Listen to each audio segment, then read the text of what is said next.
live. If you're just joining us, our whole studio audience tonight is visiting from Detroit and the Michigan area. The United Auto Workers have been united here in Hollywood, courtesy of our friends at 5 Hour Energy and Delta Airlines, and, well, this guy right here, Eminem, who put the whole thing together. He's got two movies. He's got the documentary Tyson, which is in theaters now, and Hangover, a comedy that comes out June 5th. Former heavyweight champion of the world, Mike Tyson, will be here. And next week on the show, Ben Stiller, Tim Daly, Hank Azaria, Common will be here, the winner of Dancing with the Stars, No Doubt, and Busta Rhymes. So good times, join us. And then, of course, this guy is going to be here next Friday, too. His new album, Relapse, comes out on Tuesday. He'll have songs from that album tonight from the Pontiac Garage Outdoor Stage. Eminem, everybody, right here. Thanks for coming. It's great to have you. Thanks for doing this. I know everybody's having a great time. But I know rappers travel with an entourage. This seems a little excessive, though, to me.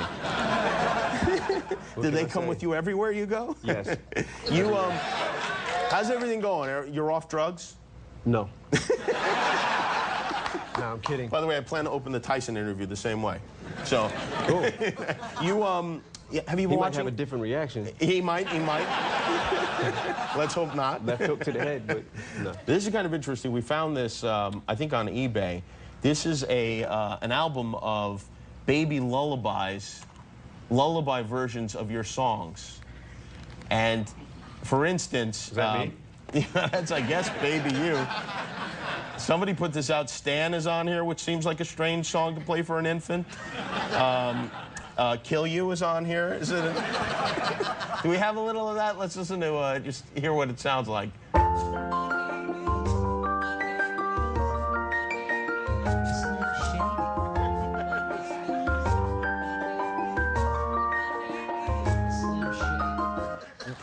That is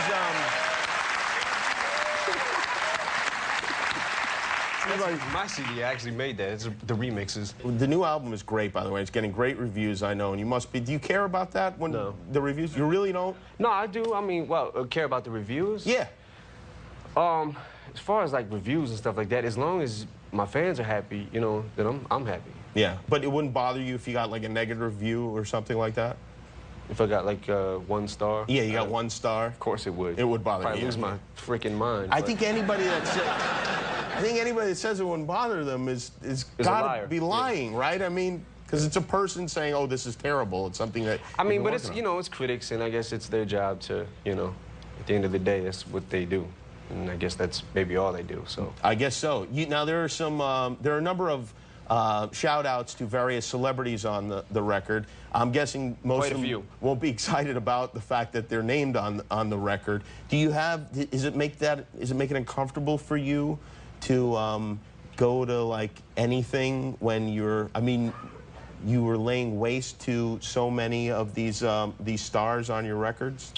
Nah, I mean honestly, like as far as like talking about other celebrities and things like that, and putting them into music. I guess it's always been part of what I do from day one, but I mean, at the end of the day, I don't really, like most of these people that I'm talking about, I've never really met, I never even met most of them. Right. You know what I mean? So it's not something that's to be taken, it's not like a personal attack on somebody. It's not to be really taken personal. It's almost like, just kind of picking names out of a hat or something, and if your name happens to rhyme with something good that I'm thinking about at that particular moment, yeah. Really? Then you might get it. So, yeah. So if your name happens, unfortunately, to rhyme... Lucky, like Kimmel, it only rhymes with nimble, cymbal, and thimble. You might be right. I didn't even know it rhymed with anything, but yeah. Well, maybe I wouldn't mind I was nimble, stuck a cymbal up his ass in a thimble. You might get it, bro. Yeah, I know, I might. I shouldn't have even brought it up.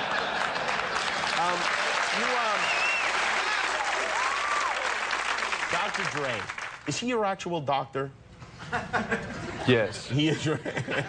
He is, people call him a genius. I mean, when you go in the studio with him, but he seems like he probably is a genius when it comes to this sort of stuff. Does he do things that you just go like, wow, that knock you out and that you feel like no one else can do? Yeah, I mean, Dre has always been like that. Like I've always watched him and studied, what he does, and I'm always like, how is he doing that? But with this album, with these 2 albums that we just did, it was kind of like I would watch him, but I wasn't studying him as much because I was kind of like, you know, doing my own thing with the pen. Like I would go and get a beat from him. He was in one room and I'd be in the other room, and you know, watch him. Like, or I would get a beat from him, go in the other room and write the song and then record it or whatever. We just kind of kept it moving like that. But during the mixing process, there's something that Dre does during his mixing processes that I haven't figured out yet. Like, because you know, I produce records myself, so I'm like, I'm trying to study tricks and things like that. But while he's mixing, nobody has, like, he makes the cleanest mixes and just, you know, the fullest beats like ever. And I always try to study it, and I'm like, what is he doing? And I'll steal some of his tricks. I'll have the engineers writing down notes and things like that. Really? Oh, yeah. Oh, wait, we're on TV. No, I'm kidding. Yeah, you borrow some Whole of his thing, things. I'm just... We did something fun many years back, actually, when I did a show called Crank Anchors on Comedy Central, and you were nice enough to do some prank calls for us, and we made this puppet of you, and there's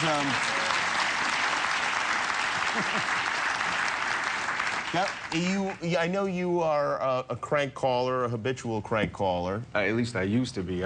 You don't do it anymore? No, not really. Caller ID has really screwed everything up. Yeah, I know. It's messed the whole game up, man. It has. That was a fun thing. We made a whole bunch of calls, and they were funny. There was a lot of funny stuff that happened there. Yeah. No, I love the show, too. You know, it's like, so, but that was kind of my thing when I was little. And I was like, you guys stole my idea, so. Yeah, right, yeah. Well, you know. Where's my money? Yeah, it is. It's one thing to be like 12 and making those calls, but then when, you know, when I realized, like, I'm 35 and flying to Detroit to make crank calls with another guy, it makes you question yourself, just personally. Yeah. When we were in Detroit, as I recall, you lost a napkin that had lyrics to a song on it. Do you remember this? There was you were in like a bar or something the night before, and you wrote a bunch of lyrics down on a napkin. Well, that's probably why I lost it. Yeah, but it might have had something to do with it. Yeah. But the next day, you had people like calling around and like looking around in the bar trying to find this song. Did you ever find the song? I don't know. I don't think I did. You don't remember? No, I lost a notebook one time. Like years ago, I lost a Britney Spears notebook, and it had lyrics to the Marshall Mathers LP. Were like, it had like 5 or 6 songs in it, and I lost it, and I never got it back. Hey, were you able like, all them ideas were, some of them I remembered, but man, most of them were gone. Really? And, wow. Yeah, never got it back. I know there was like other things that people were putting Britney Spears notebooks like with fake, you know, lyrics in it and stuff like that on the internet or whatever, but I never found it, man. You never found it? No. Wow, that's crazy. So there could be songs that just got lost completely because of Britney Spears. Well, no, I guess we can't really blame her for this. Yeah, we can. I saw in the liner notes that you thanked a man named Elton, who I assume is Elton John. Yeah. He's somebody you still keep in touch with? Yeah, I mean, ever since we did the thing at the Grammys, we've always kept in touch. That was one of the greatest things ever. It really was like a surprise. First of all, it sounded great, but like to do that, why did you decide to do that? Was that your idea? Well, no, actually, you know, when I was going through a rough time with, you know, drugs and things like that, and when I decided I wanted to get clean, I reached out to him because I knew that, you know, he had went through a similar thing. So it was like, okay, you know, from one addict to another, I need some advice. You know what I mean? Because Elton's been clean for 20-some years. And that's the guy you think of calling is Elton John? Well, yeah, because, you know, he's a celebrity and he's been through it. You know what I mean? So it was like, and he gave me some pretty good advice. He did? I mean, yeah, I still talk to him a lot. Wow. You know? Wow, he's almost like your sponsor, kind of, I guess, huh? Yeah, kind of. I mean, I have a sponsor, but he's, you know, he's there, man. Yeah. He was there was a while, for a while, it was like he was calling me every other day to check on me from wherever he was at. You know what I mean? Because, you know, I just told him, like, yo, I need some advice because I'm going through it right now. You know? Wow, wow. That's amazing. But yeah, it helped me a lot. Well, whatever horrible things you went through over the last 5 years added up to a pretty great album, so I guess some good came out of the whole thing. It's called Relapse. It's Eminem's latest. It comes out on Tuesday.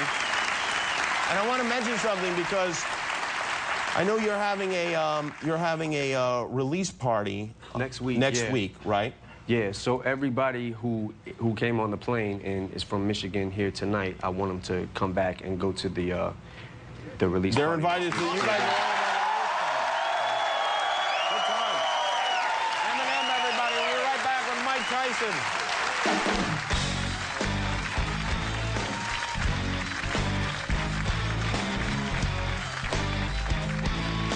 The Jimmy Kimmel Live Concert Series, powered by the Pontiac Vibe.